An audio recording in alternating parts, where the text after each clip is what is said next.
자, 그러면은 도시개발 사업의 절차, 자, 우리 한번 쭉 먼저 보고 저 수업을 진행을 합니다.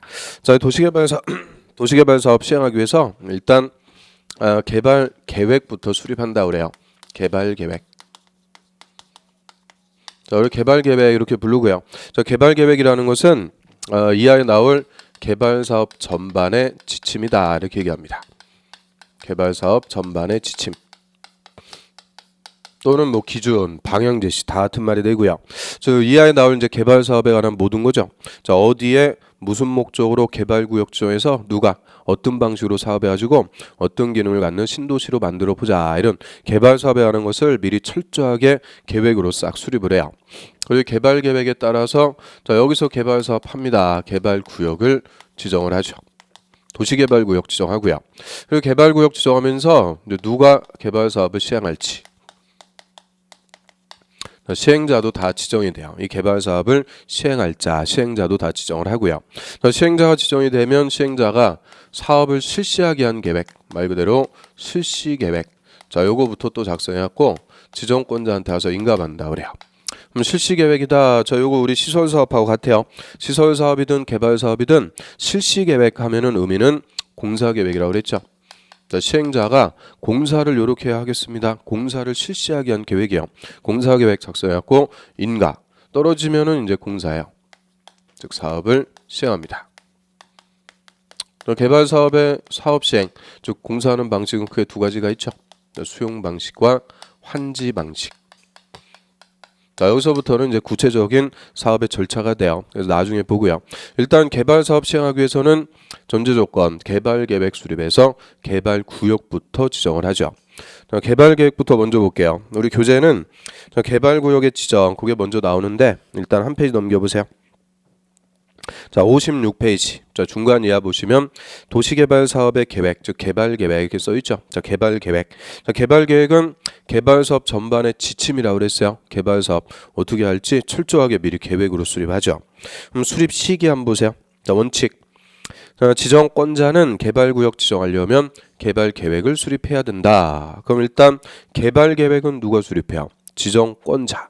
자, 지정권자는 개발 구역을 지정하는 자를 지정권자라고 하고요. 지정권자가 누군지는 조금 이따 우리가 볼 거예요. 그럼 지정권자는 자, 개발 계획 수립해야 돼요. 언제 수립하래요? 개발 구역 지정하려면 수립해라. 그럼 지정하려면 수립해라 이 말의 의미는 개발 구역 지정하기 전에 수립한다. 그 얘기죠. 그래서 개발구역 지정 전에 계획부터 수립. 자, 이걸 우리가 좀 의식하게 뭐라 그래요? 선계획 후개발이라고 그러죠. 철저하게 미리 계획을 먼저 수립하는 거죠. 그래서 선계획 후개발 체계에 맞게 개발 계획을 수립해서 개발구역 지정. 이게 원칙이에요. 그런데 그 밑에 예외 보세요. 다만 개발 계획을 공모하거나 공개 모집, 공모하거나 다음 지역에서 개발구역 지정하고자 할 때는 개발구역 지정 후에 개발 계획을 수립할 수도 있다. 거꾸로 이 선계획 체계 예외가 되는 거죠. 자, 개발 구역을 먼저 지정을 하고 나중에 차근차근 개발 계획 수립할 수도 있다. 자, 이런 이제 예외가 또 있어요. 그럼 요거 갖고 또 잘 물어본단 말이에요. 그럼 개발 구역부터 먼저 지정해 놓고 개발 계획 나중에 수립할 수 있다. 자, 이거 아무 데서나 할 수 없어요. 그 밑에 박스 보세요. 첫 번째 용도 지역이 자연 녹지 지역이라고 그래요. 자연 녹지. 두 번째는 생산 녹지 지역. 세 번째는 도시 지역 외의 지역이니까 비도시 지역이죠. 그러면 자연 녹지, 생산 녹지, 비도시. 자, 일단 요 세 개만 우리가 정리할게요. 그럼 자연 녹지나 생산 녹지나 비도시. 자, 녹지 지역이나 비도시 지역은 다 보전 목적의 용도 지역이라고 그래요. 보전 목적. 보전할 곳이니까 행위 제한 세요, 약해요. 행위 제한 센 곳이죠. 그럼 행위 제한이 세다는 것은 토지용 가치가 없다. 결론. 자, 이 지역들은 땅값 싼 곳일까요? 비싼 곳일까요? 땅값 싼 곳입니다. 땅값 싼 곳. 근데 땅값 싼 곳 이렇게 적기가 좀 그러니까 우리가 좀 유식하게 자, 이런 지역을 미성숙지라고 그래요. 미성숙지, 땅값 싼 곳. 자, 이런 땅값 싼 곳은 구역을 먼저 지정하고 나중에 계획을 수립할 수 있는 예외를 줘요. 왜 그럴까요? 자, 이런 땅값 싼 곳의 원칙대로 개발 계획부터 먼저 뽕 터뜨려요. 여기에서 무슨 명품 신도시로 개발하겠습니다. 개발 계획 먼저 뻥 터뜨려 버리면 나중에 구역 지정할 때 가면 어떻게 될까요? 투기 가지고는 땅값 다 올라가 버려요. 땅값 다 올라가서 효율적으로 개발 사업하기가 어려워지겠죠. 그래서 자, 이런 땅값 싼 곳은 구역을 먼저 지정해서 땅값 묶어두겠다, 그런 취지예요. 그리고 차근차근 개발 계획 수립해서 효율적으로 사업을 할 수가 있도록 해줘요. 그래서 이거 뭐 애우는 게 아니고요. 자, 구역부터 먼저 지정할 수 있는 예외, 한마디로 어떤 곳이라고요? 땅값 싼 곳, 미성숙지라고 그러죠. 녹지 지역이나 비도시 지역 이런 데서는 구역부터 먼저 지정하고 나중에 개발 계획을 수립할 수도 있다. 자, 예외가 되고요. 그 다음 옆 페이지 가보세요. 개발 계획의 내용. 그럼 개발 계획에는 다음 사항이 포함돼야 된다. 그래서 개발 계획의 내용 동그라미 1번에 개발 구역의 명칭, 즉 무슨 신도시, 또 위치, 면적, 또 개발 구역의 지정 목적, 사업 시행 기간. 자, 3번은 분할 시행이나 결합 개발에 관한 사항이고요. 4번은 시행자에 관한 거, 5번 시행 방식, 6번, 7번 등등등 해가지고 우리 나중에 기본서 보면은 이 개발 계획의 내용이 거의 한바닥이 돼요. 엄청 많습니다. 내용이 많아요. 그럼 많을 수밖에 없는 이유가, 자, 의의가 뭐라고 그랬어요? 개발 사업 전반의 지침이라고 그랬죠. 개발 사업에 관한 게 다 들어가는 거예요. 모든 개발 사업에 관한 걸 다 포함해서 수립하니까 내용이 많아질 수밖에 없는 거죠. 자, 그리고 우리 입문서에는 딱 그거까지만 써 있는데 하나만 어려워도 정리를 해야 돼요. 자, 환지 방식으로 개발 사업 하겠다. 자, 환지 방식이라는 것은 땅값이 비싸가지고 수용이 안 될 때 토지 소유자 동의 받아갖고 하는 거라고 그랬죠. 그럼 이 토지 소유자 동의를 받아서 환지 방식으로 개발 사업 하는데 이 동의를 언제 받는 거냐? 최초로 개발 계획을 수립할 때. 개발 계획 수립할 때 환지 방식이면은 토지 소유자 동의를 받아야 돼요. 동의를 못 받으면 개발 계획 수립 못 해가지고 사업할 수가 없는 거죠. 그래서 최초로 개발 계획을 수립할 때 토지 소유자 동의 받아야 돼요. 그래서 환지 방식일 때는 토지 면적 3분의 2 이상 토지 소유자와 토지 소유자 총수 2분의 2 이상 동의를 각각 받아야 됩니다. 그래서 환지 방식일 때는 개발 계획 수립하기 위해서 면적 3분의 2 총수 2분의 1 이상의 토지 소유자 동의를 각각 받아야 돼요. 그래서 면적 3분의 2, 총수 2분의 1. 자, 이게 우리 도시개발법에서 총 3번 나와요. 그래서 이 분수 가지고 예전에는 잘 물어봤죠. 분수 갖고 잘 물어봤는데 요새는 분수 가지고 잘 안 물어봐요. 왜? 이거 다 외워버리니까 이제 뭐 변별력이 없어요. 그래서 몇 년 전부터는 요 중간 거 요거를 또 잘 바꿔줘요. 접속사. 자, 이게 엔드고요. 자, 이거를 또는으로 바꿔가지고 면적 3분의 2 이상 또는 총수 2분의 2 이상 소유자 동의받는다 이러면 틀립니다. 자, 또는 선택이 아니고요. 면적 3분의 2 이상 토지 소유자 동의 받고 또 총수 2분의 2 이상 토지 소유자 동의 또 받으라는 거예요. 그래서 각각의 요건에 대해서 동의를 각각 받는 거지 절대 선택해서 받는 게 아니고요. 자, 이게 우리 공법 다 같아요. 하여튼 우리 공법에서 분수 나왔다 그러면 무조건 N돼요. 무조건 각각의 요건에 대해서 동의를 받는 거지 선택해서 받는 게 아니다. 주의하시면 되고요. 그래서 이 환지 방식으로 개발 계획을 수립할 때는 면적 3분의 2 총수 2분의 2 이상 소유자 동의도 각각 얻어가지고 개발 계획을 수립을 합니다. 이 동의를 못 받으면은 개발 계획 수립 못한다 그죠? 그러니까 사업 못해요. 그래서 환지 방식일 때는 이 동의까지 받아갖고 계획을 수립하고요. 그다음에 이제 다시 앞 페이지로 가보세요. 자, 55페이지. 그럼 이 개발 계획을 먼저 수립을 해요. 그리고 개발 계획에 따라서 개발 구역을 지정하죠. 그럼 개발 계획 수립해서 개발 구역 지정하는 자호자들을 우리가 지정권자라고 그래요. 지정권자. 개발 구역을 지정하는 자, 지정권자라고 하고요. 자, 우리 도시개발법에서는 제일 중요한 사람이 이 사람이에요. 지정권자. 이 개발법은 지정권자로 시작해서 지정권자로 끝나는 법입니다. 그래서 개발법의 주인공이다 이렇게 얘기할 수도 있고요. 그리고 지정권자는 우리 시험에서도 매년 한 문제야. 무조건 한 문제씩 출제가 돼요. 그래서 개발법에서 제일 중요한 사람이 지정권자. 그럼 당연히 우리가 지정하는 거 아니죠? 행정청이 지정하는데, 자, 이런 지정권은 이꼴 자치권 이렇게 생각하시면 돼요. 관할구역의 개발구역 중에서 신도시 개발시켜 나간다. 스스로 관할구역을 다스려 나갈 수 있는 권한, 자치권 행사가 되죠. 그래서 이 개발구역의 지정권자도 원칙은 자치권을 갖는 시도지사 또는 대도시의 시장.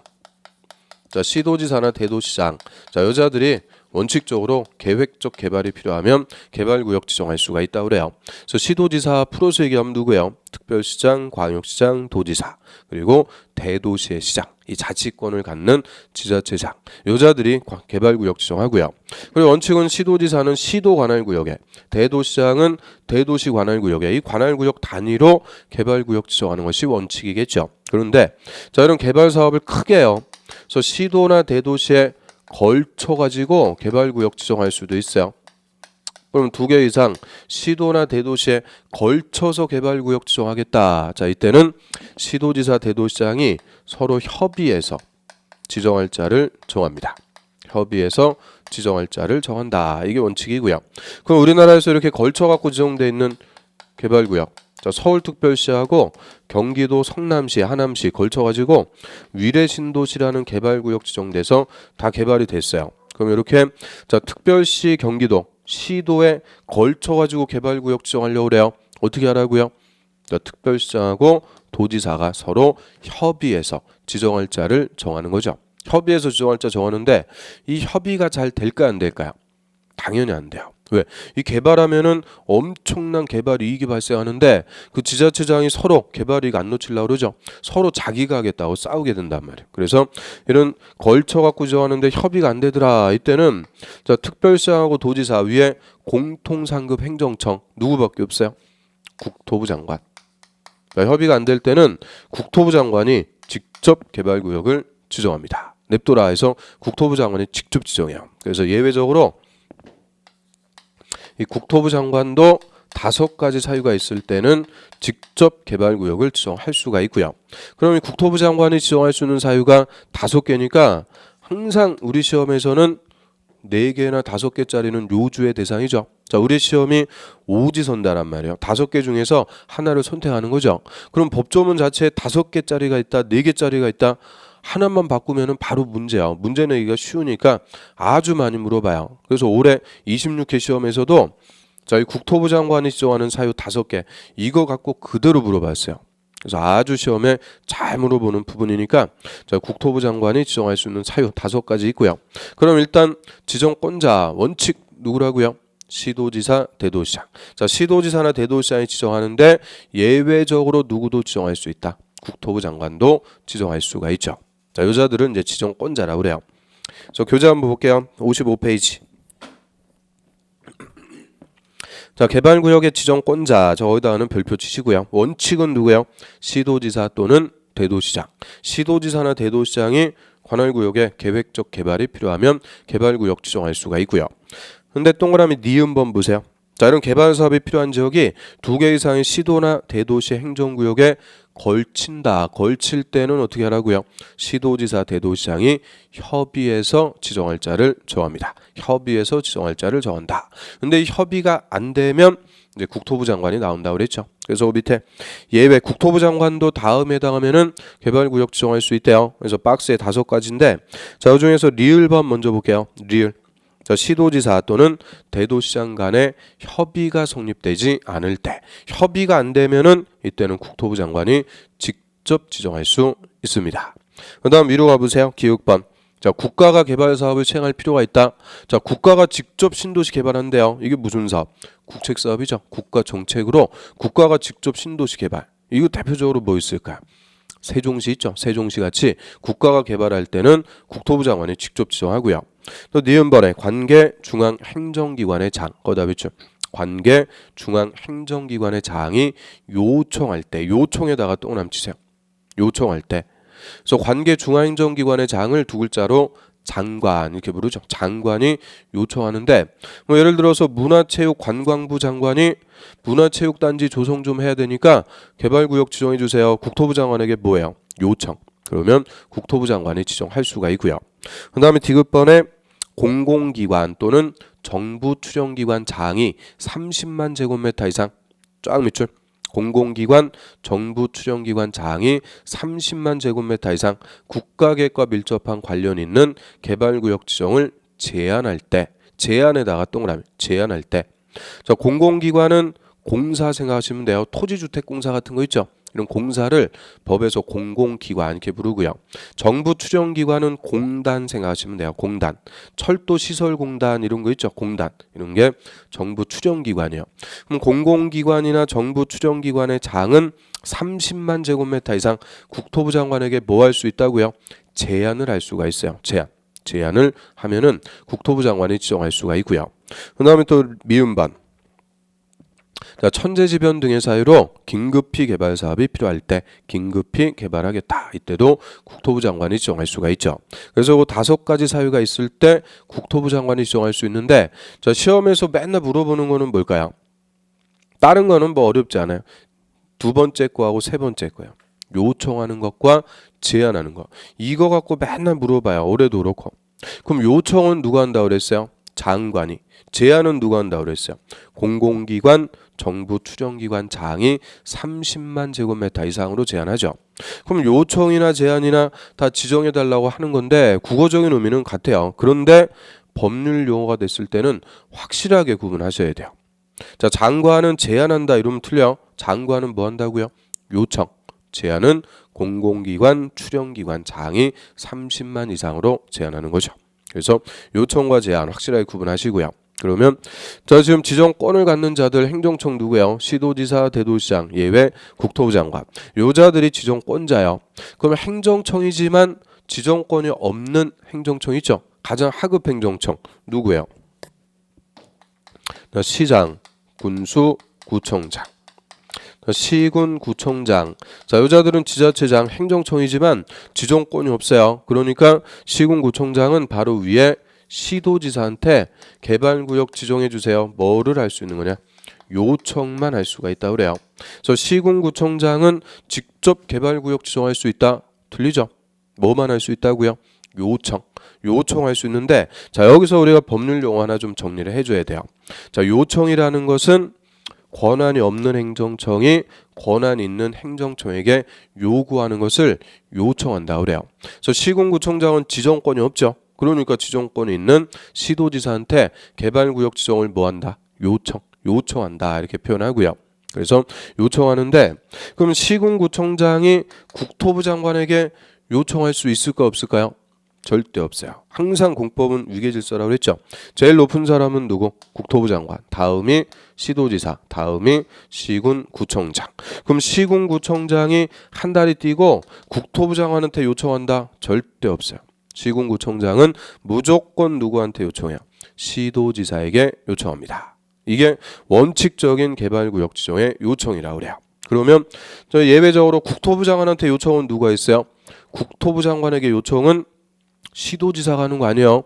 시도지사는 자기가 지정하는데 뭐 하려고 요청해요. 그래서 국토부 장관에게 요청은 박스에서 우리가 봤죠. 니은번 관계 중앙 행정기관의 장관이 국토부 장관에게 요청하는 거죠. 그거는 예외적 요청이라고 그래요. 그래서 장관은 국토부 장관에게 요청하고 시군구청장은 시도지사한테 개발구역 지정을 요청하는 거죠. 그래서 이런 이제 요청에 따라서 지정권자가 지정할 수도 있습니다. 그래서 요청이 그 옆에 보면은 자, 조그만 글씨로 돼 있어요. 조그만 글씨로. 자, 개발구역의 지정에서 그 별표, 백설표 이렇게 쳐 있는 거 있죠. 그 조그만 글씨 세 번째 점 보세요. 자, 시장, 군수, 구청장은 누구한테? 시도지사에게 개발구역의 지정을 뭐 할 수 있다? 요청. 이게 원칙적인 요청이에요. 시군구청장은 시도지사한테 요청하고요. 장관은 국토부 장관에게 요청해서, 이런 요청해서 권한이 없는 자는 요청만 할 수 있다 그 얘기죠. 그러면 저는 이제 요청을 하든 지정권자가 개발구역 직접 지정을 하든, 자, 개발구역 지정하는데 찔끔찔끔 지정하고 그러면 안 되겠죠. 이 신도시 개발을 좀 어느 정도 규모로 해야 돼요. 그래서 개발구역 지정할 때 규모예요.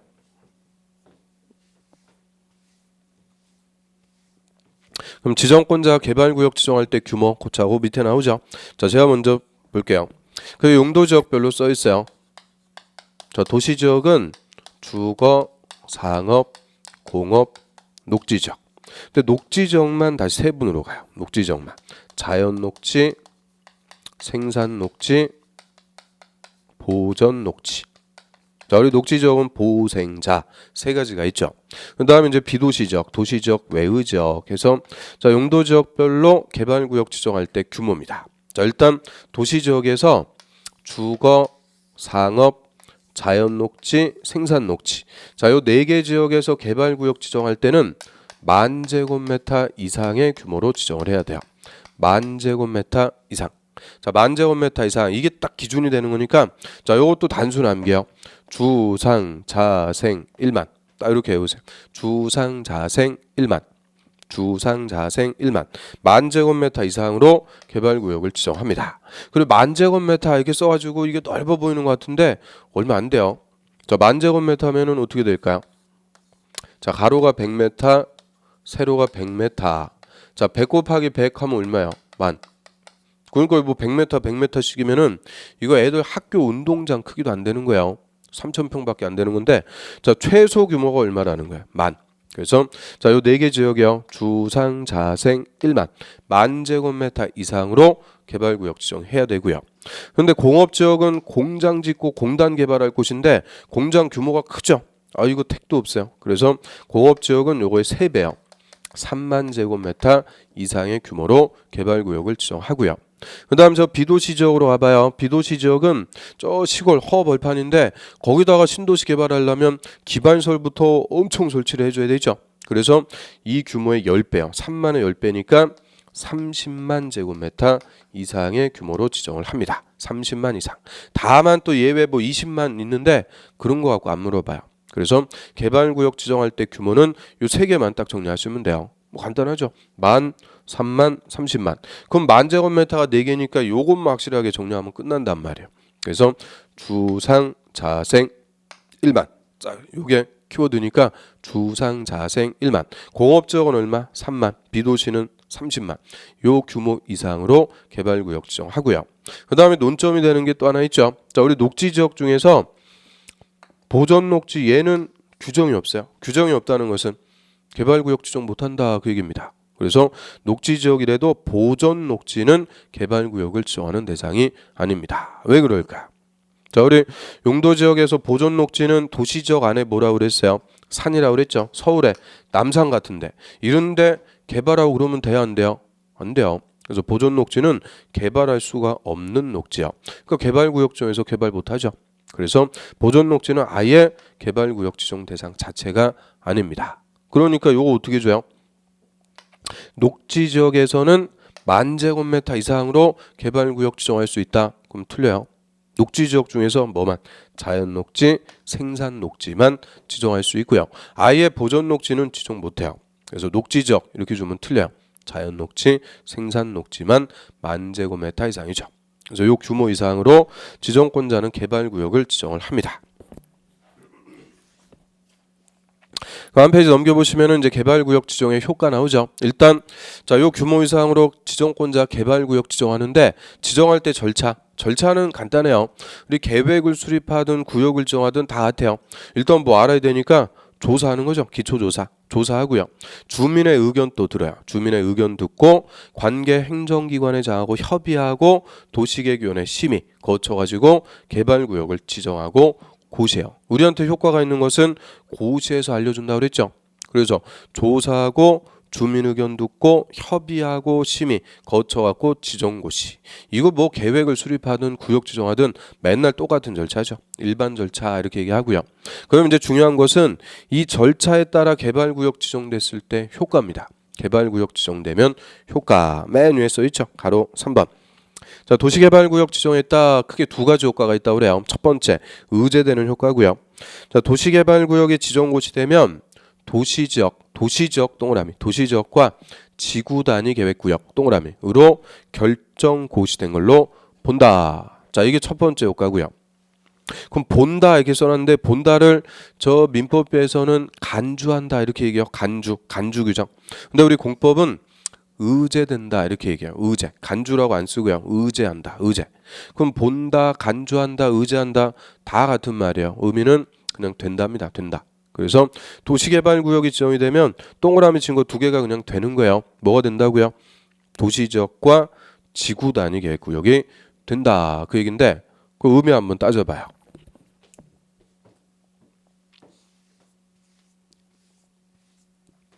자, 우리 예를 들어 가지고 자, 일대가 계획관리 지역이에요. 원래 용도 지역이 계획관리 지역이라고 그래요.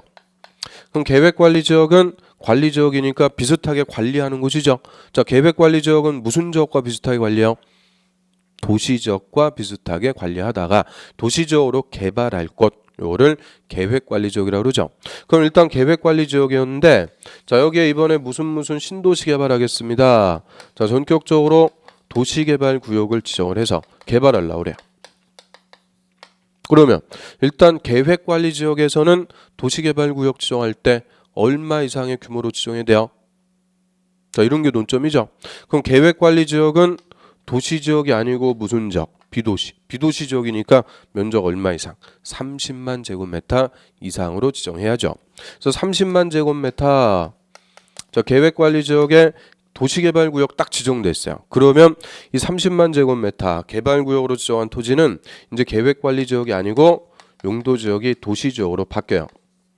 계획관리지역에서 도시지역으로 용도지역이 변경된다 그 얘기입니다. 자, 도시지역이 된다 그 얘기인데 그럼 원칙은 용도지역을 변경하려면 도시군관리계획 결정으로 하는 거죠. 그런데 도시군관리계획 결정 따로 할 필요가 없어요.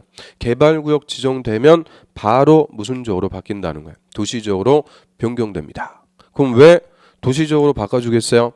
도시지역으로 변경되는 이유. 자, 이름이 뭐야? 도시개발구역. 아니, 도시로 개발하기 위해서 지정한 구역이니까 당연히 개발할 수 있게끔 무슨 지역이 되는 거예요? 도시지역. 비도시 지역에서는 개발 못해요. 그래서 도시로 개발하기 위해서 지정한 구역이니까 당연히 지정되면 도시지역이 되는 거죠. 그 다음에 두 번째는 자, 우리 도시개발구역은 관할구역의 전부에다 지정한다 있을 수가 없어요. 항상 관할구역의 일부밖에 안 돼요. 뭐 위례 신도시가 됐든 판교 신도시가 됐든 다 관할구역의 일부죠. 그럼 서울특별시 전부에다가 개발구역정에서 개발 있을 수가 없단 말이에요. 그래서 이 도시개발구역은 항상 관할구역의 일부밖에 안 돼요. 그럼 일부가 딱 나왔다 떠올라야 되는 거 있죠. 자, 일부를 통제하에 체계적으로 개발하기 위해서 수립하는 계획이 뭐예요? 지구 단위 계획. 그래서 개발할 때도 개발 사업할 때도 지구 단위 계획 수립해서 체계적으로 개발시켜야 되니까 자, 이 도시개발구역 지정하면 자동 뭐가 돼요? 지구 단위 계획을 수립하기 위한 구역이 되는 거죠. 자, 지구 단위 계획 구역이 된다. 그럼 이것도 지구 단위 계획 구역도 원칙은 도시군관리계획 결정에서 지정하는 거죠. 그런데 따로 결정할 필요가 없이 개발구역 지정되면 바로 지구 단위 계획 구역이 되는 거죠. 그래서 도시개발구역이 지정이 됐다. 그러면 이제 두 개가 되는 거예요. 되는 것을 의제된다 그래요. 도시지역과 지구 단위 계획 구역이 된다. 이게 첫 번째 효과입니다. 그 다음에 이제 두 번째. 그럼 도시개발구역 지정해놓고 이 절차에 따라서 개발 사업을 해야 돼요. 개발 사업해야 되는데 저희 개발구역의 토지 소유자가 자기 땅이라고 마음대로 건물 짓고 나무 심고 이러면은 개발 사업하는데 지장을 주는 거죠. 그래서 이 도시개발구역 지정되면 개발구역 안에서는 사업에 지장을 주는 행위 당연히 못하게 제한합니다. 행위 제한이 걸린다 그래요. 그래서 허가를 받아야만 일정한 행위를 할 수 있게끔 행위 제한이 따라오는 거죠. 그래서 그 행위 제한이 동그라미 2번이요. 허가 대상. 자, 제목을 행위 제한 이렇게 써두시면 되고요. 그럼 도시개발구역에서는 다음에 7가지 행위를 하려는 자는 자, 특광시장군수 허가 점이죠. 특광시장군수의 허가를 받아야 된다. 자, 그 말은 허가받기 전까지는 다음에 7가지 행위 개발구역에서 할 수 있어요, 없어요? 없다 얘기죠. 못하는 거예요. 허가를 받아야 할 수가 있는 거죠. 그러면 허가 언제 받는지 한번 보세요. 허가 대상 박스에 보면 자, 기획번의 건물의 건축, 그 밑에 니은번의 공작물의 설치, 디귿번은 형질 변경이고요. 또 밑에 토속 채취, 또 밑에 토지 분할, 그리고 물건을 쌓아놓는 행위, 물건의 적치. 그러면 자, 기획부터 비획까지 6개 쫙 묶어보세요. 자, 이거 우리가 국토법에서 배운 거죠. 이 6가지가 뭐였을까? 국토법상 개발행위 허가 대상이 되죠. 우리 국토법에서 배웠던 개발행위 허가 대상 6개 그대로 다시 규정을 하고 있고요. 근데 여기서는 이제 하나가 더 있어요. 개발구역에서는 뭐도 못하냐? 자, 시읍번에 중목의 벌채 및 식재. 자, 중목의 벌채 및 식재 나무 같은 거 베고 심고 이런 것도 못하게 하는 거예요. 그래서 우리 국토법에서 배웠던 개발행위 허가 대상 6개와 중목의 벌채 및 식재는 도시개발구역에서 못해요. 하려면은 허가 받아야 되죠. 자, 허가 누구한테 와서 받으래요? 특광시장 군수 허가. 자, 이자들이 누구였을까? 우리 국토법의 개발행위 허가권자였죠. 그래서 똑같아요. 국토법이나 개발법이나 딱 개발행위 허가 특광시장 군수한테 와서 받아라 했는데, 자, 여기서는 국토법하고 차이점 뭐까지도 허가 받는다고요? 중목의 벌채 및 식재까지 다 허가를 받아야 할 수가 있고, 허가를 받지 않으면 못하는 거예요. 개발구역에서 다 못하는 금지인데, 자, 이런 허가 대상이라도 허가 없이 할 수 있는 예외 있어요, 없어요? 당연히 있겠죠. 자, 뭐 있을까요? 긴급함을 요하는 응급조치, 재해복구나 재난수불에 한 응급조치는 허가 없이 할 수 있겠죠. 또 뭐 있을까요? 사업에 지장이 없는 경미한 행위하는 것도 허가 없이 할 수 있고요. 또 농사 짓는 거, 생업, 농사 짓는 거, 이런 것들 허가 없이 할 수가 있어요. 그러니까 이 허가 대상, 즉 행위 제한은 우리 국토법상 개발행위 허가 대상 예외하고 똑같다 이렇게 생각하시면 돼요. 다만 중목의 벌채 및 식재 하나만 더 추가가 돼 있는 거구나 정리하시면 되죠. 그래서 이 개발구역 지정하면은 효과는 두 개입니다. 자, 첫 번째, 도시개발구역 지정하면은 뭐가 된다고요? 도시지역과 지구단위 계획구역이 된다. 두 번째는 사업해야 되니까 개발구역에서는 사업에 지장을 주는 행위 못하게 하죠. 하려면은 허가부터 받고 해야 된다. 행위 제한 딱 걸어놓고 이제 개발 사업 하라는 거예요. 사업을 해야 되는데 사업 안 해요. 개발 사업 안 하면 개발구역 지정한 이유가 없죠. 그러니까 해제시켜 버립니다. 그래서 개발구역 지정이 해제가 된다라고 하고요. 자, 밑에 보시면은 가로 4번에 개발구역 지정 해제가 나오죠. 자, 요 해제 요것도 우리 시험에 아주 잘 물어봐요. 그래서 거기 써 있는 거, 입문서에 써 있는 것은 자, 원칙적 해제 사유라고 그래요. 원칙적 해제 사유인데, 자, 해제 사유 한번 볼게요. 그럼 개발구역은 다음에 규정된 날의 다음 날 동그라미 다음 날로 해제된 걸로 본다. 즉 해제가 됩니다. 항상 실효나 해제는 그날이 아니고 다음 날로 해제가 된다. 그래서 해제되는 사유, 자, 박스 볼게요. 1번. 개발구역 지정고시 된 날부터 3년 동그라미 3년이 될 때까지 실시계획에 인가 신청이 없으면 그 3년이 되는 날이 아니고 다음 날로 해제가 돼요. 또 두 번째는 개발사업의 공사 완료 가로 열고 환지 방식은 환지 처분의 공고일 다음 날로 역시 해제가 돼요. 다음 날 해제. 그래서 요 두 가지 자, 해제 사유가 있는데, 자, 의미 한번 따져볼게요. 자, 개발계획 수립해서 개발구역 지정하죠. 개발구역 지정하면서 시행자도 다 정해준다 그랬어요. 그러면 이 시행자가 개발사업하기 위해서 제일 먼저 하는 게 뭐예요? 실시계획 이거부터 작성해갖고 인가받는 거죠. 그런데 자, 첫 번째 개발구역 지정고시일부터 3년이 지날 때까지 자, 시행자가 실시계획 인가 신청도 안 해요. 그럼 3년 내 실시계획 인가 신청을 안 한다. 자, 이거 한마디로 3년 동안 사업했어요, 안 했어요? 안 했다, 그죠? 사업 안 했으니까 다음 날로 해제시켜 버립니다. 그래서 우리 입문서에 보면은 비정상적 이렇게 써 있는데 그 쉽게 얘기하면 사업 안에서 해제시키는 거예요. 개발 사업을 안 하니까 해제시키는 거고요.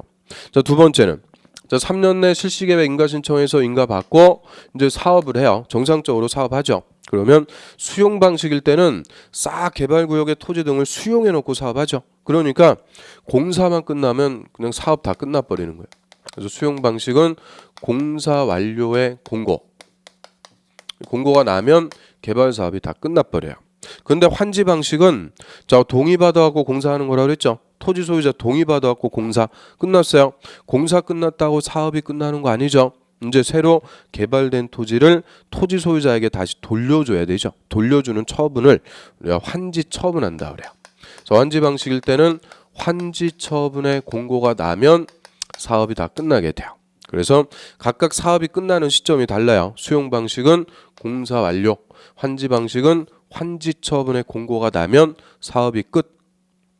그럼 도시개발구역은 뭐 하려고 지정했을까요? 말 그대로 개발 사업을 하려고 지정한 거죠. 근데 사업이 끝났으면은 더 이상 개발구역일 필요가 없으니까 다음 날로 해제가 되는 거죠. 그래서 그 두 번째 공사 완료나 환지 처분 공고 다음 날 해제. 자, 요거는 쉽게 얘기하면 뭐예요? 사업이 끝나서 해제가 되는 거죠. 사업이 끝나서 해제. 그래서 그 해제 사유 두 개. 자, 의미는 간단해요. 첫 번째는 사업을 안 하니까 해제가 되는 거고, 두 번째는 사업이 끝났으니까 해제가 되는 거죠. 그래서 우리 교재에는 비정상적, 정상적 이렇게 써 있는데 더 쉬운 말로 이해하시면 돼요. 사업을 안 해서 해제, 사업이 끝나서 해제. 그러면 자, 개발구역 지정이 해제가 됐다. 해제 효과까지 한번 볼게요. 자, 예를 들어서 계획관리지역에 도시개발구역이 지정이 돼요. 도시개발구역 지정하면은 뭐가 된다고 그랬어요? 도시지역과 지구단위 계획구역이 된다. 자, 이게 첫 번째 효과였죠. 그런데 시행자가 사업 안 해가지고 개발구역이 해제가 돼요. 그럼 개발구역 해제가 되면은 더 이상 이제 개발구역 아니라는 거죠. 개발구역 아니니까 도시지역도 아니에요. 다시 원래 용도지역으로 돌아가는 거죠. 원래 용도지역으로 돌아가는 것을 환원된다 이렇게 얘기해요.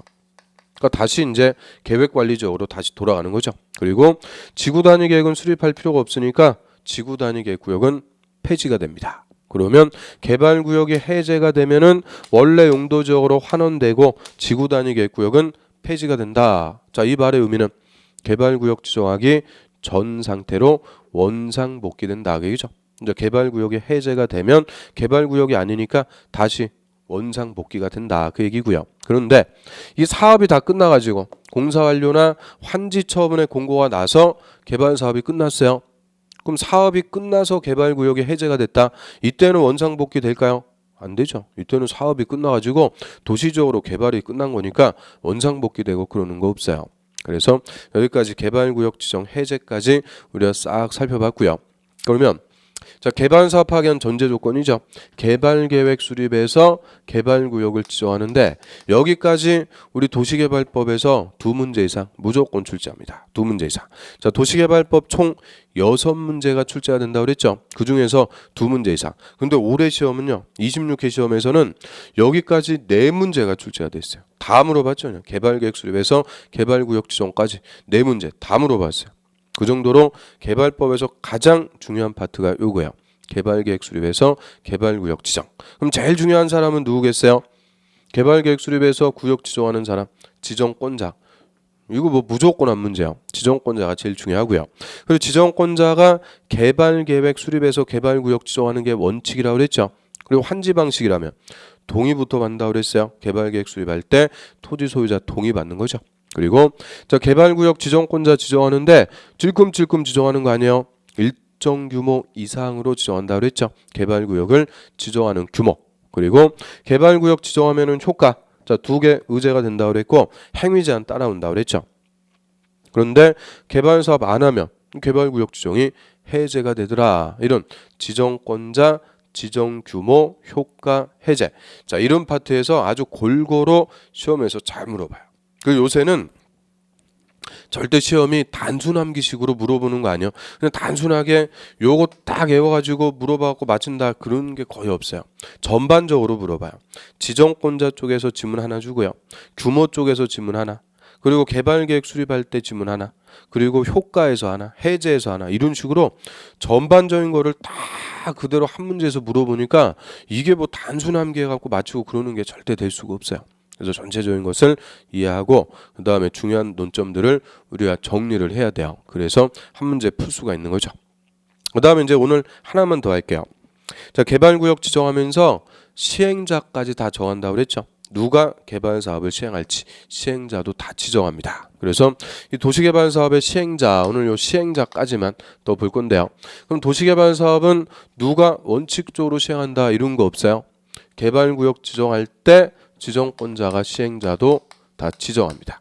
지정권자가 시행자를 지정해버려요. 그러면 고자가 그냥 개발사업 시행하는 거예요. 그래서 개발사업은 시행자 지정합니다.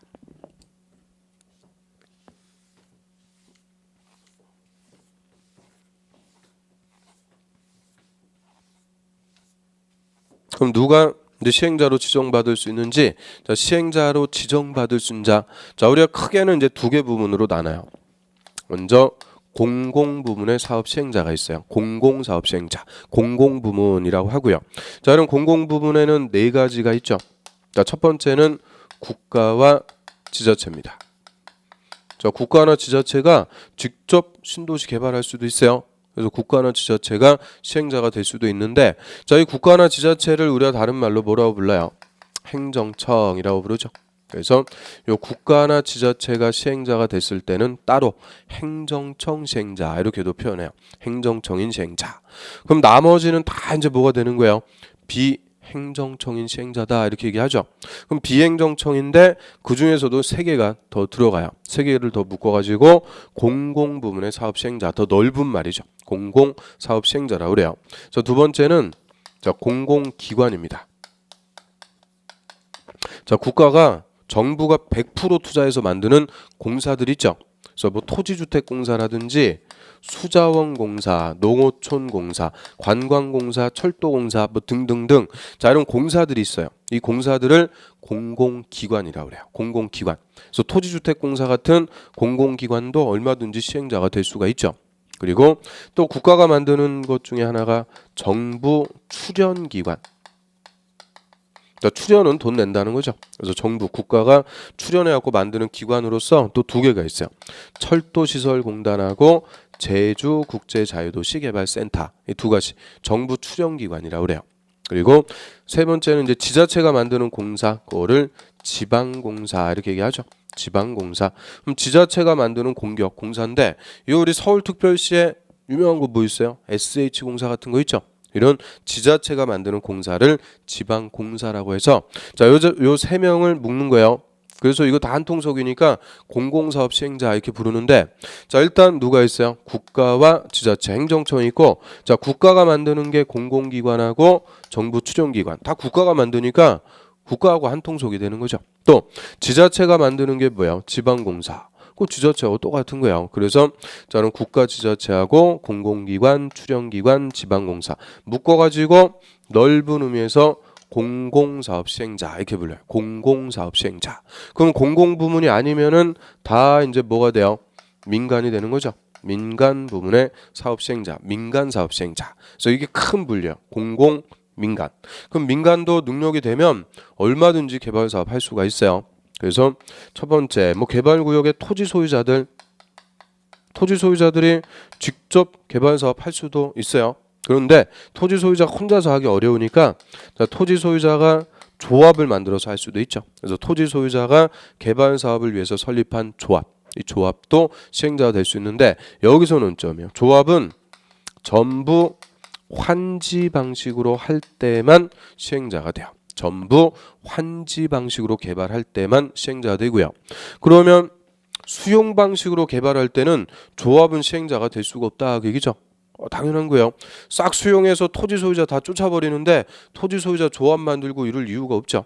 그래서 조합은 언제만 시행자 된다고요? 전부 돌려받는 환지 방식일 때만 시행자가 돼요. 자, 이거 이외에도 뭐 민간 회사들 쭉 나와요. 건설회사, 토목회사, 뭐 부동산 투자회사, 부동산 개발회사 등등등 이 회사들도 능력이 되면 다 시행자가 될 수 있고요. 이런 회사들도 다 뭐가 되는 거예요? 민간이 되는 거죠. 그래서 우리가 시행자는 크게 이렇게 두 개 부문이요. 공공 부문이 있고 민간 부문이 있는데 자, 민간 부문의 사업 시행자가 훨씬 더 많아요. 종류가 많으니까 거꾸로 뭐만 정리하면 되는 거냐? 공공. 자, 공공 부문의 사업 시행자 4개 딱 정리해 두고 나머지는 다 뭐가 되는 거다? 민간 부문의 사업 시행자. 그래서 쭉 있는데 이 중에서 지정권자가 지정하면은 고자가 개발 사업의 시행자가 되는 거죠. 그래서 도시개발 사업은 누가 원칙적으로 한다 이런 거 없어요. 그냥 지정하면은 고자가 시행자가 되는 거죠. 자, 교재 한번 볼게요. 자, 개발 사업의 시행자, 지정, 원칙. 자, 지정권자가 다음에 해당하는 자 중에서 지정합니다. 그냥 지정하면은 고자가 시행자가 되죠. 그럼 1번에 국가와 지자체 옆에다가 뭐라고 쓰면 돼요? 행정청. 이 국가와 지자체만 행정청인 시행자요. 나머지 2번부터는 다 뭐예요? 비행정청인 시행자. 그러니까 이제 더 크게 나누는 거죠. 그럼 1번에 국가 지자체, 2번 공공기관 6개 나오죠. 토지주택공사, 수자원공사, 농어촌공사, 관광공사, 철도공사 등 해가지고 6개 공공기관. 또 세 번째 정부 출연기관 2개 있죠. 철도시설공단하고 제주국제자유도시개발센터. 네 번째 지방공사. 자, 1, 2, 3, 4 4개 묶으세요. 묶어가지고 뭐라고 쓰면 돼요? 공공. 공공사업 시행자. 그럼 5번 이하부터는 싹 묶어가지고 뭐라고 쓰면 돼요? 민간 부문의 사업 시행자죠. 민간. 자, 5번에 보면 개발구역에 토지 소유자도 있고 6번에 조합도 있죠. 근데 조합 가로에 전부 환지 방식으로 할 때만 시행자가 된다. 자, 이게 논점이에요. 전부 환지 방식. 그 다음에 7번, 8번, 9번, 10번 다 회사들입니다. 건설회사, 토목회사 등등등 회사들도 다 민간 부문이 되죠. 자, 넘겨보세요. 근데 여기에 대한 이제 특칙이 하나가 있어요. 가로 2번에 보시면은 자, 개발구역의 전부를 환지 방식 밑줄 전부를 환지 방식으로 시행할 때는 토지 소유자 동그라미 조합 동그라미를 시행자로 지정한다.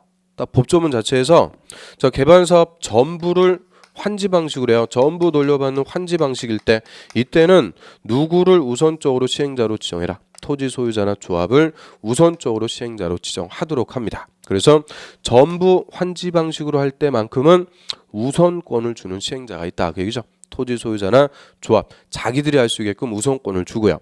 이때만 조합은 시행자가 될 수가 있어요. 그래서 다시 한번 개념. 자, 도시개발 사업은 원칙적으로 누가 한다 이런 거 있어요, 없어요? 없다 그랬죠. 그냥 지정하면은 그자가 시행자가 되는데 자, 다만 특칙 전부 환지 방식으로 할 때만큼은 누구에게 우선권을 준다고요? 토지 소유자나 조합 여자들에게 우선권을 줘서 여자들이 시행하도록 하고요. 그러면 여기서 우리가 이제 하나 볼게 조합이죠. 자, 토지 소유자가 전부 환지 방식으로 개발 사업을 하기 위해서 만드는 단체, 그거를 조합이라고 그래요. 그래서 우리 시행자 쪽에서는 이 조합이 거의 매년 또 출제가 돼요. 조합 갖고 잘 물어봐요. 그래서 전부 환지 방식으로 개발 사업하기 위해서 토지 소유자가 만드는 단체를 조합이라고 하고요. 자, 이런 토지 소유자 조합 만드는데 자기들끼리 맘대로 만들고 그럴 수가 없어요. 조합 설립하려면 일단 도시개발법에 적합한지 조합 설립 인가. 자, 행정청의 확인 감독, 조합 설립 인가부터 받아야 돼요. 그럼 조합 설립 인가 받으려면 적어도 개발구역에 토지 소유자 7명 이상이 보여야 돼요. 7명 이상이 정관부터 작성합니다. 자, 정관 이렇게 써놨는데 정관은 조합이 정하는 자치규범을 정관이라고 그래요.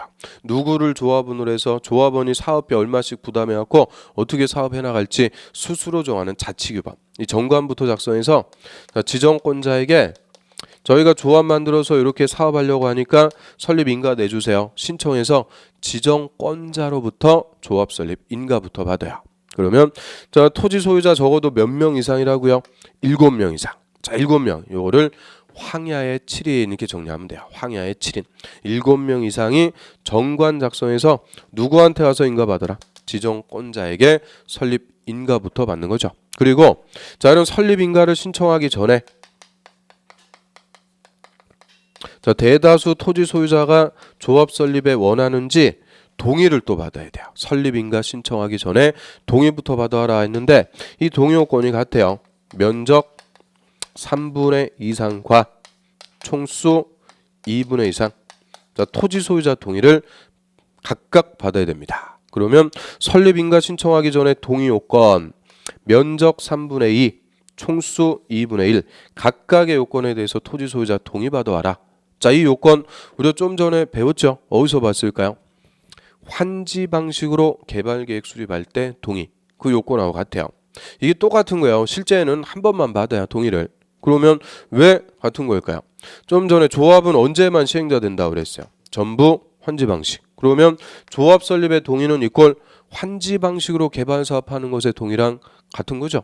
그러니까 조합 설립의 동의나 환지 방식으로 개발 계획 수립할 때 동의나 같은 거다 이렇게 생각하시면 돼요. 그래서 이런 동의부터 받고 지정권자에게 설립 인가 신청해서 지정권자가 설립 인가 내줬어요. 개발 사업 잘해보세요. 인가 딱 내줬다.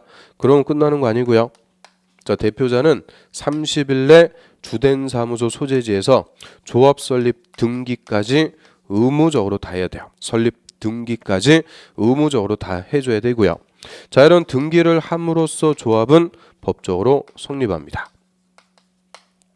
그래서 조합의 성립 시기. 자, 조합은 설립 인가 받으면 성립한다 이러면 틀려요. 뭐까지 해야 성립한다고요? 등기까지 해야 성립. 등기를 해야 성립한다 이렇게 얘기하고요. 등기까지 해야 성립하는 조합은 그 법적 성격을 법인이라고 그래요. 법인. 조합원과는 별도예요.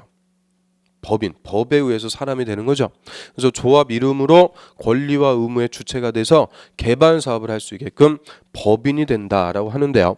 정확하게 얘기하면 우리 도시개발법이라는 공법에 의해서 설립하는 공법상의 사단법인, 자로서의 성격을 갖는 것을 조합이라고 그래요.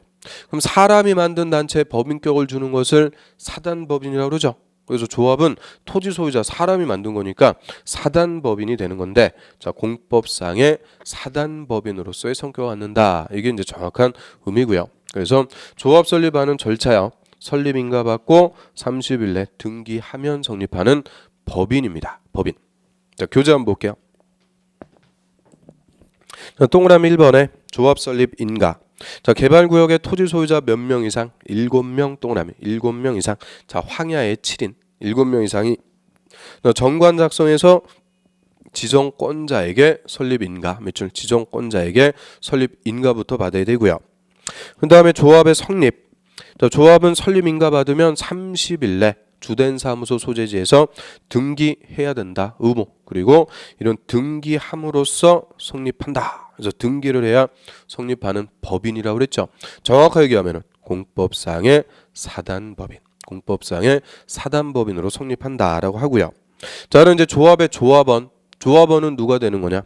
도시개발구역 안에 토지 소유자가 됩니다. 토지 소유자 동그라미. 토지 소유자가 조합원이 돼요. 왜요?